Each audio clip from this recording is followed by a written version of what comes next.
আসসালামু আলাইকুম সুপ্রিয় বন্ধুরা, জানিয়ে দিব মুক্তিযোদ্ধা ভাতা নিচ্ছে 2400 কোটি টাকা, 90,000 ভুয়া মুক্তিযোদ্ধারা।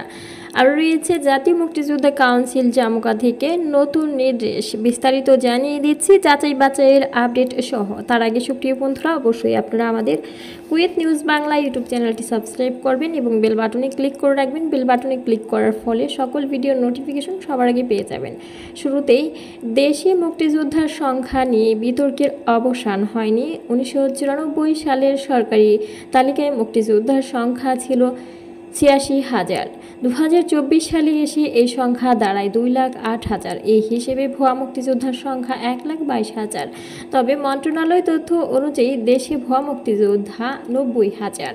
প্রতি মুক্তিযোদ্ধা বছরে সর্বনিম্ন 2,67,000 টাকা সম্মানী ভাতা পান। এই হিসেবে ভুয়া মুক্তিযোদ্ধারা বছরে প্রায় 2400 কোটি টাকা ভাতা নিয়ে যাচ্ছে। এসব ভুয়া মুক্তিযোদ্ধা শনাক্তের উদ্যোগ নিয়েছে জাতীয় মুক্তিযোদ্ধা কাউন্সিল বা জামুকা। এ উদ্যোগের প্রথম ধাপ হিসেবে কুমিল্লায় 2রা জুন শুনানি শুরু হয়েছে। জাতীয় মুক্তিযোদ্ধা কাউন্সিলের তথ্য বলছে, এখন পর্যন্ত দেশে ভাতাপ্রাপ্ত মুক্তিযোদ্ধার সংখ্যা 2,08,050 জন। সরকারি চাকরিতে মুক্তিযোদ্ধা কোটায় নিয়োগপ্রাপ্তদের সংখ্যা 89,235 জন।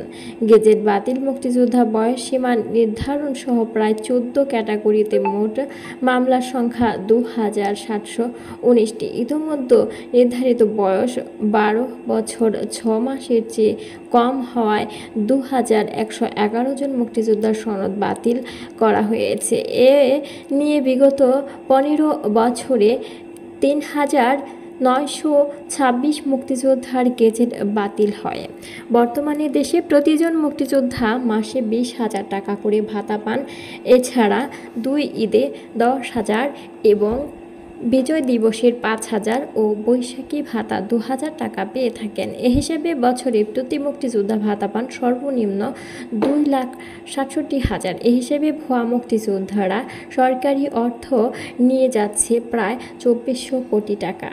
এছাড়া যুদ্ধাহত ও খেতাবপ্রাপ্তরা আরও বেশি টাকা পান।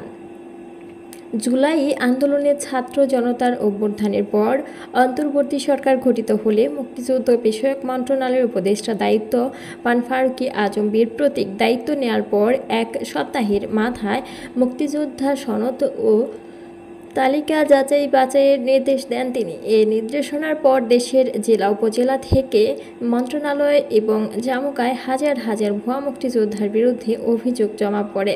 জেলা প্রশাসকদের চিঠি দিয়ে এ সকল অভিযোগ যাচাই বাছাইয়ের নির্দেশনা দেয় মন্ত্রণালয়। ভুয়া মুক্তিযোদ্ধার অভিযোগ যাচাই করতে কুমিল্লা অঞ্চলে প্রথম শুনানি শুরু হচ্ছে। সোমবার প্রথম দফায় 31 জনের বিরুদ্ধে শুনানি অনুষ্ঠিত হবে। কুমিল্লা সার্কিট হাউসে গতকাল 10টা থেকে এই শুনানি অনুষ্ঠিত হয়। এ বিষয়ে জামুকার মহাপরিচালক আরও জানিয়েছেন, একজন মুক্তিযোদ্ধা ভুয়া নাকি আসল তা ঢাকায় বসে কখনই সম্ভব নয় ঠিক করা। এর জন্য আমরা অভিযোগ ওঠা মুক্তিযোদ্ধাদের তথ্য যাচাই বাছাইয়ের জন্য মাঠ পর্যায়ে যাওয়ার উদ্যোগ নিয়েছি। সাক্ষ্য প্রমাণ তথ্যাদি নিখুঁতভাবে নিরূপণের চেষ্টা করব।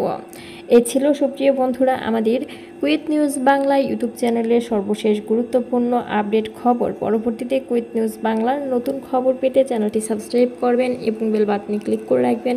বেল বাটনে ক্লিক করার ফলে আপনার স্মার্টফোন ও কম্পিউটারে সক্রিয়ভাবে সকল ভিডিও নোটিফিকেশন পৌঁছে যাবে।